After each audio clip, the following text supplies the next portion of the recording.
The phone rang at 3:47 p.m. on what should have been an ordinary Thursday. Jennifer's voice came through the speaker with that same bright, casual tone she'd perfected over the past 6 months. "Hey babe, I've landed. Can you pick me up?" she asked cheerfully. I didn't move from my leather chair in the home office. The chair where I'd built spreadsheets for our joint financial planning, where I'd designed blueprints for our dream kitchen renovation, where I'd sat 3 weeks ago and watched my 12-year marriage crumble through text messages I was never meant to see. "Tell Derek to drop you off at your parents' house," I said, my voice steady as concrete. "I've seen everything. The private investigator sent me the full report." The silence that followed was so complete I could hear my own heartbeat. Then came the sharp intake of breath that meant Jennifer's perfect lie was finally, irrevocably, dead. 12 years, that's how long we'd been married when everything ended with that phone call. We met when I was 27 and she was 25, young professionals figuring out our place in the world. I was a civil engineer with steady work and bigger ambitions. She was a pharmaceutical sales rep with a territory that kept her busy but paid well. Early on, we'd made the decision together. No kids. We wanted to focus on our careers, travel Europe every summer, enjoy our freedom as a dual-income couple. Our friends with children would look at us with envy, envious of our disposable income and spontaneous weekend trips. On paper, we had everything. The house in Millbrook Estates with the 2-car garage. Good jobs that paid 6 figures combined, regular date nights at expensive restaurants, annual trips to Tuscany, Portugal, Scotland. We were the couple that made childless marriage look effortless and fulfilling. Jennifer was beautiful in that effortless way. 5'6" with auburn hair that caught light perfectly, green eyes that sparkled when she laughed. She dressed like someone who understood that appearance mattered in sales, always put together, always professional.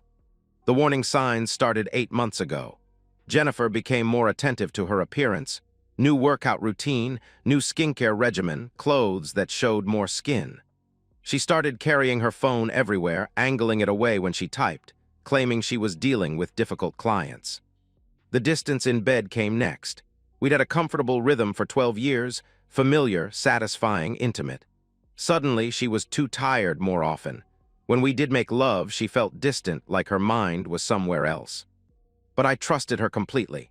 We'd weathered job changes, relocations, family deaths. We'd built this life from nothing, 2 middle-class kids who'd created something bigger than either could have managed alone. I believed in the foundation we'd laid together. The discovery happened on a Tuesday evening 3 weeks before that airport call. Jennifer was in the shower, and I needed to check our joint calendar on her laptop. As I reached for it, a text notification popped up. D. Thompson, Regional Manager. The preview read, "Can't wait to have you in my bed again. These conferences are the only thing getting me through the week." My hands went cold.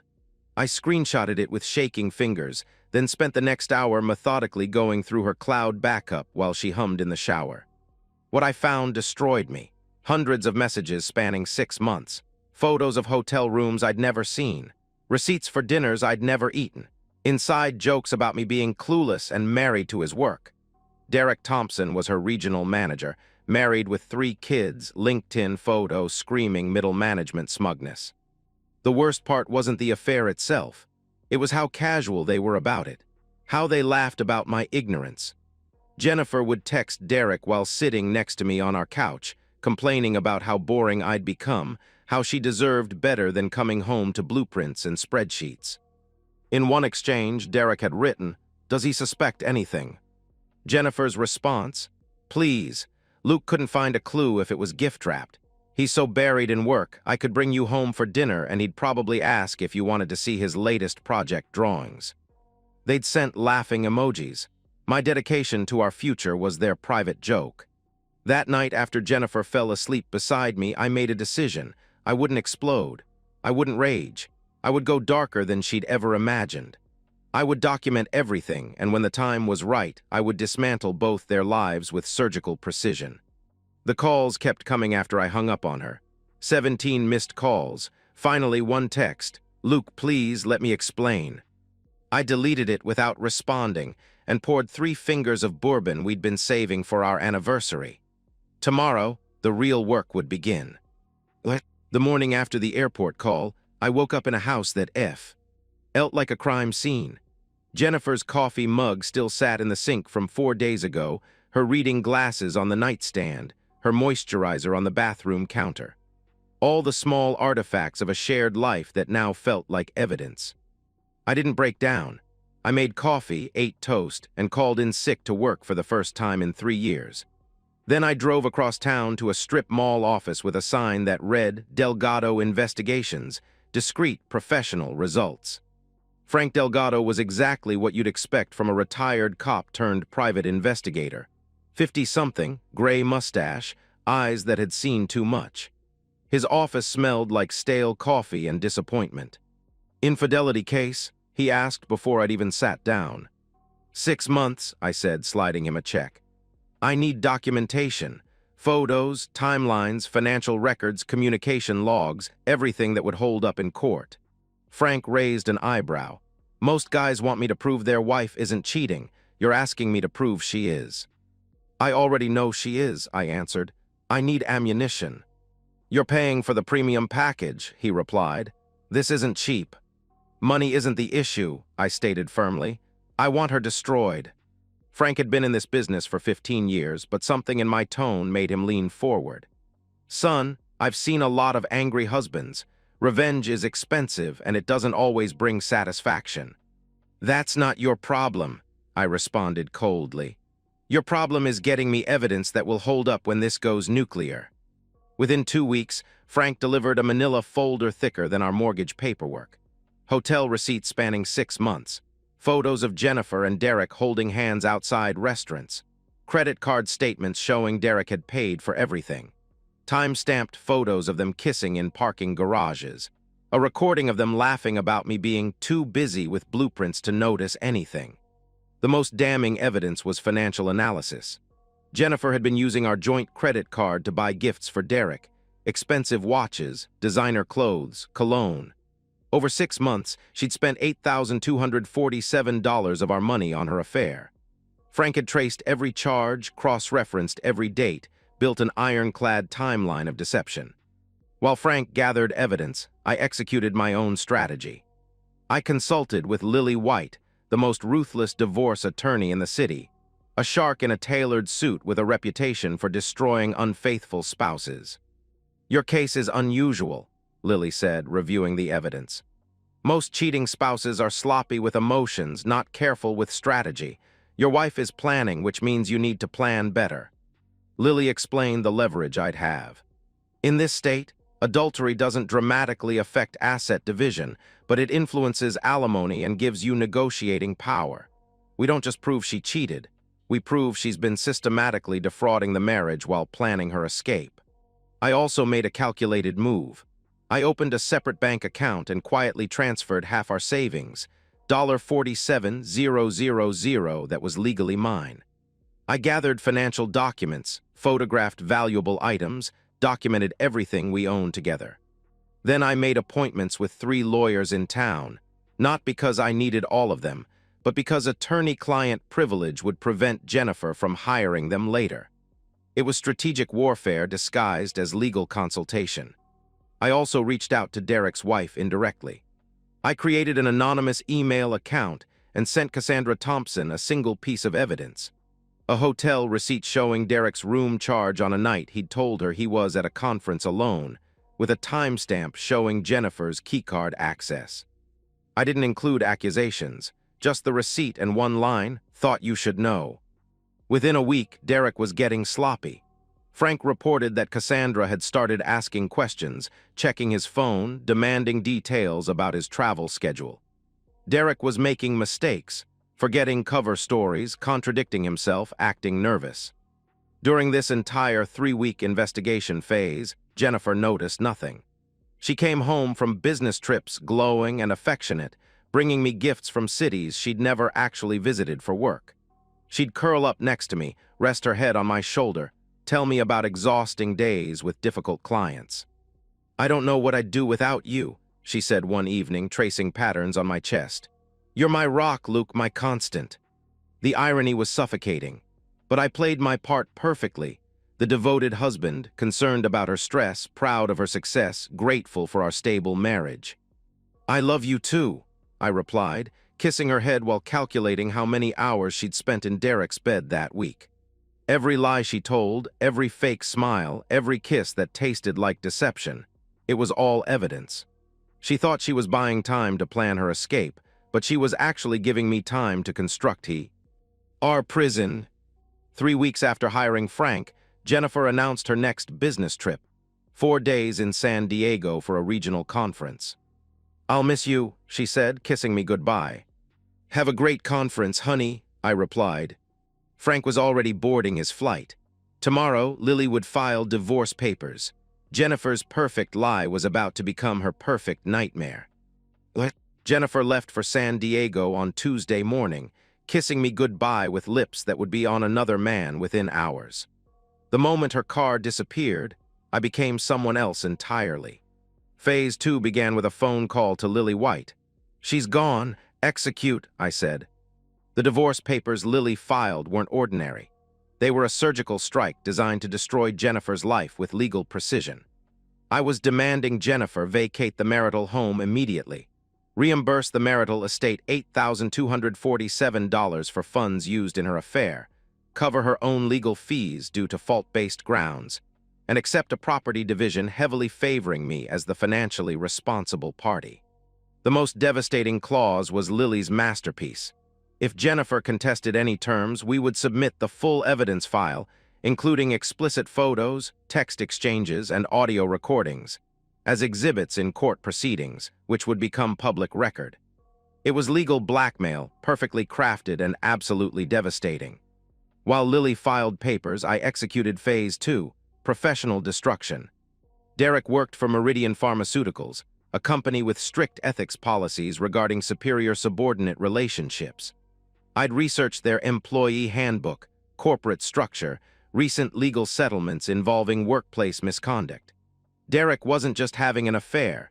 He was violating federal guidelines about power dynamics in pharmaceutical sales.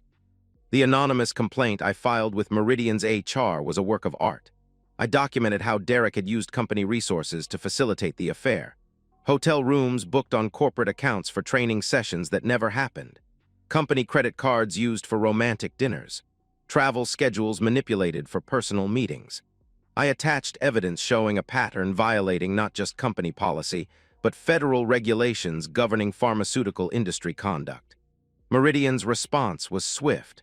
Derek was placed on administrative leave within 48 hours while they launched a formal investigation. My complaint opened floodgates for an investigation that would destroy his career permanently. Meanwhile, Frank was in San Diego, documenting Jennifer and Derek's final romantic getaway with forensic thoroughness. Photos of them checking into the beachfront resort. Images of them holding hands on the beach, kissing in restaurants, lounging by the pool. Videos of them returning to their room with shopping bags, all purchased with Derek's corporate credit card, which would become evidence in Meridian's investigation. Frank captured something more valuable, their conversations. Using long-range audio equipment, he recorded Jennifer and Derek discussing their future over dinner on Wednesday night. "Cassandra's been asking questions," Derek said. "She found hotel receipts." "What did you tell her?" Jennifer asked, her voice tight with worry. "Company business," he replied. "But she's not buying it. She hired a private investigator." Jennifer nearly choked on her wine. "What? How do you know?" "I'm not an idiot, Jen," Derek answered. "Some guy's been following me, taking pictures, documenting my schedule. Cassandra's building a case." "If she finds out about us," Jennifer started. "She already knows," he interrupted. "Question is what she's planning." "What about us?" she asked desperately. "What are we planning?" Derek was quiet for a long moment. "Maybe we should cool things down, let the heat die down." "Cool things down?" Jennifer's voice rose. "I've been lying to my husband for 6 months, Derek. I've been planning to leave him for you, and now you want to cool things down." "I never said anything about leaving Cassandra," he replied coldly. "You assumed that." "I assumed," she shot back. "You told me you loved me. You told me I was what was missing from your life." "You are," he said dismissively. "But I have 3 kids, Jen. I can't just walk away." "So what am I supposed to do?" she asked, her voice breaking. "Go back to Luke and pretend none of this happened." "Luke is a good guy," Derek replied with a shrug. "You could do worse." Jennifer stared at him across the table. "You son of a bitch," she whispered. "You made me believe." "I never promised you anything, Jennifer," he interrupted harshly. "We both knew what this was." Jennifer stormed out, leaving Derek to pay the check. Frank followed her back to the hotel, where she spent the evening drinking wine on the balcony, crying into her phone as she left voicemails Derek didn't return. While they imploded in San Diego, I executed the final phase at home. I spent Wednesday packing Jennifer's belongings methodically. Every article of clothing, every personal item, every piece of jewelry, all went into carefully labeled boxes. Clothes, shoes, personal items, bathroom supplies. I even included the lingerie she'd bought for Derek, along with printed credit card receipts. Thursday morning, I changed the locks. I canceled her access to joint bank accounts, leaving only what was legally required. I canceled her credit cards. I changed every password on shared accounts: Netflix, Amazon, utilities, insurance. I changed the Wi-Fi password and removed her devices. The most psychologically devastating move was the master bedroom. I stripped the bed we'd shared for 12 years and put on new sheets, different color, different thread count. I moved her dresser to the garage and rearranged furniture so the room no longer resembled our shared space. I installed a security camera system that would record everything, not just for legal protection, but because I wanted her humiliation documented. Every tear, every tantrum, every desperate plea would be preserved for posterity. Thursday afternoon, I received confirmation that Derek had been fired from Meridian. Their investigation uncovered not just Jennifer, but 2 other subordinates he'd had inappropriate relationships with over 5 years. Zero-tolerance policy meant immediate termination with cause. No severance, no references, no future in pharmaceutical sales. Cassandra filed for divorce that morning, armed with evidence ensuring Derek lost everything: house, savings, access to his children. Thursday evening, I received the call I'd been waiting for. Jennifer's flight would land Friday at 3:47 p.m. Derek's would land 20 minutes later. Neither knew what was waiting. At midnight, I received Jennifer's text. "Miss you, babe. Can't wait to be home. Let's open that bottle of wine we've been saving and have a date night." I walked to the wine rack, pulled out the bottle we'd bought on our honeymoon in Tuscany, and poured it down the sink. Then I responded, "Sounds perfect." It was the last lie I would ever tell her. Friday, 3:47 p.m. Jennifer's voice through my phone speaker, bright and casual, completely unaware that her world was about to collapse. "Hey babe, I've landed. Can you pick me up?" she asked cheerfully. I was sitting in my leather chair, surrounded by evidence of her 6-month betrayal, holding the phone with steady hands. "Tell Derek to drop you off at your parents' house," I said calmly. "I've seen everything. The private investigator sent me the full report." The silence lasted an eternity. I could picture her standing in baggage claim, suitcase full of lingerie she'd worn for another man, her perfect lie crumbling in real time.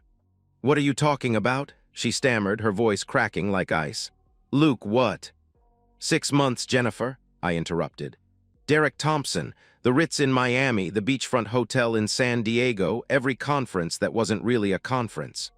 Frank Delgado documented everything. You have 1 hour to pick up the boxes I left on the porch before I donate them to Goodwill.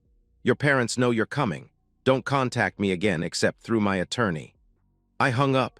The phone rang again immediately. I watched her name appear 17 times over the next hour and didn't answer once.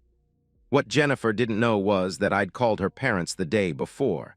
Not to air dirty laundry, but to deliver a simple, devastating message. "Jennifer's been having an affair for 6 months. She'll be coming to you tomorrow when her life falls apart. I thought you deserved to know before she starts spinning her version."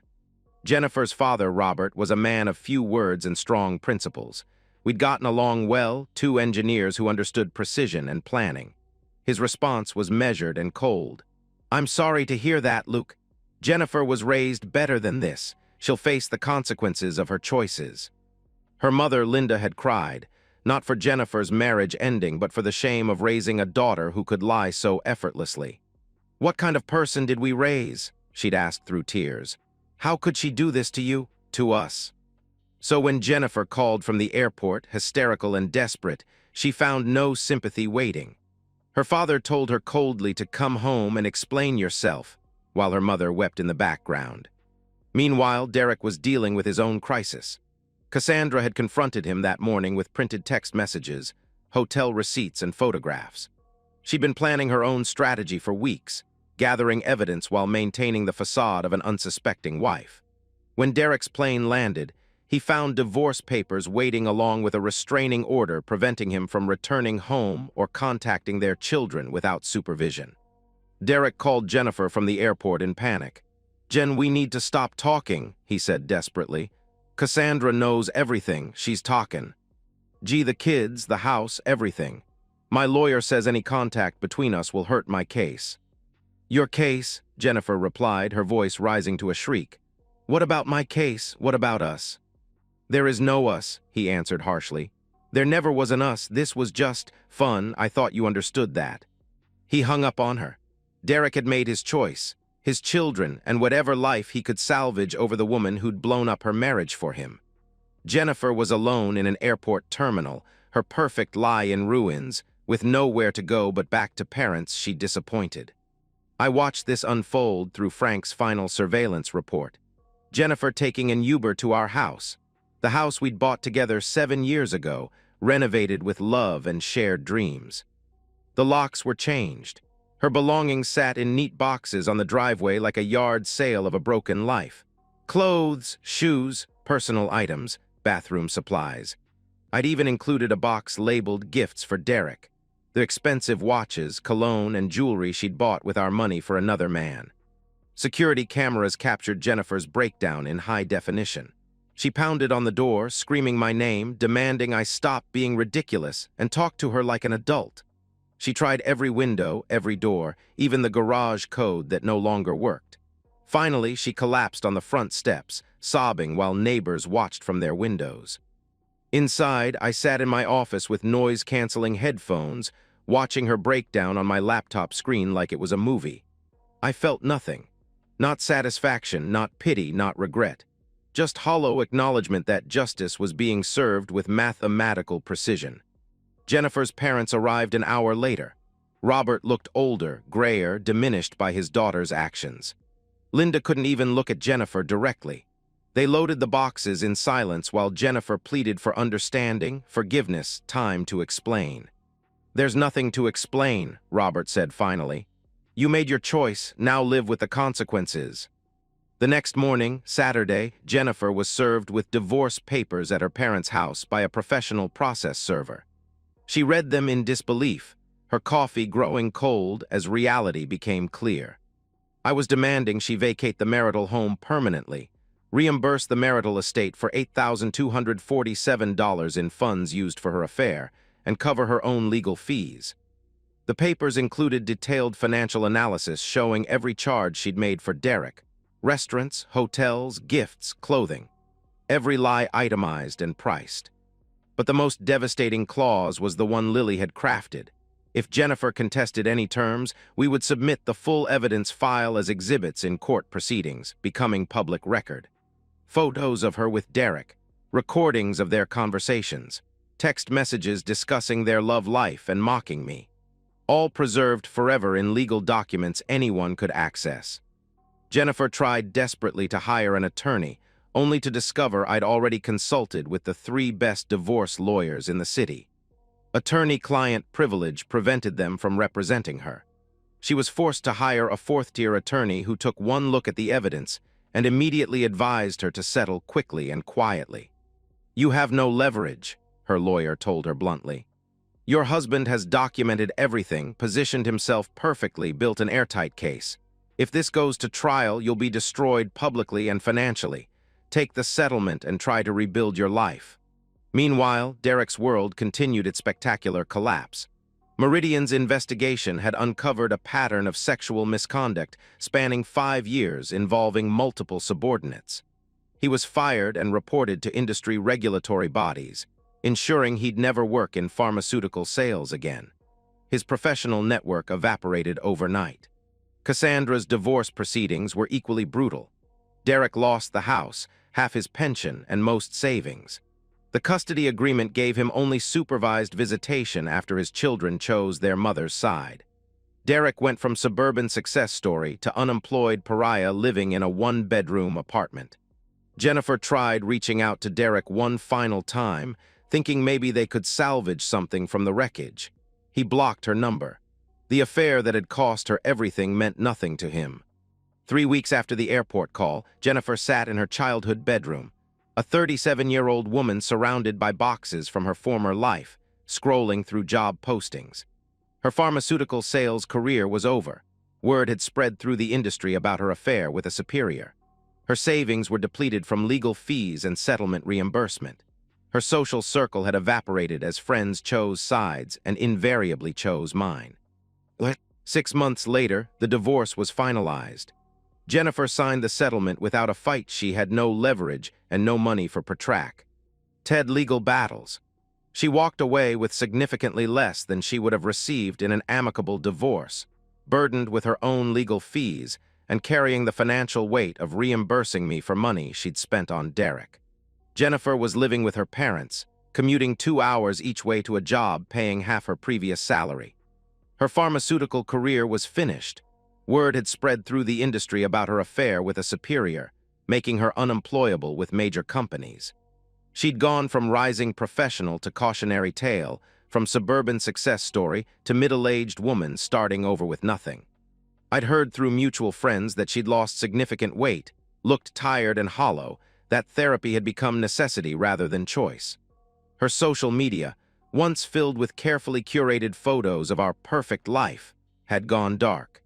The woman who'd once commanded attention at dinner parties now avoided social gatherings entirely. Derek's fall had been even more spectacular. Fired from Meridian, divorced by Cassandra, cut off from his children who chose their mother's side after learning about his affairs. He'd gone from six-figure regional manager to unemployed pariah, eventually finding work as a sales rep for a third-tier medical supply company. His professional reputation was destroyed, his family gone, his future prospects non-existent. The last I'd heard, Derek was living in a one-bedroom apartment, driving a 10-year-old Toyota instead of the BMW he'd used to impress Jennifer, spending court-mandated supervised visitation with children who barely spoke to him.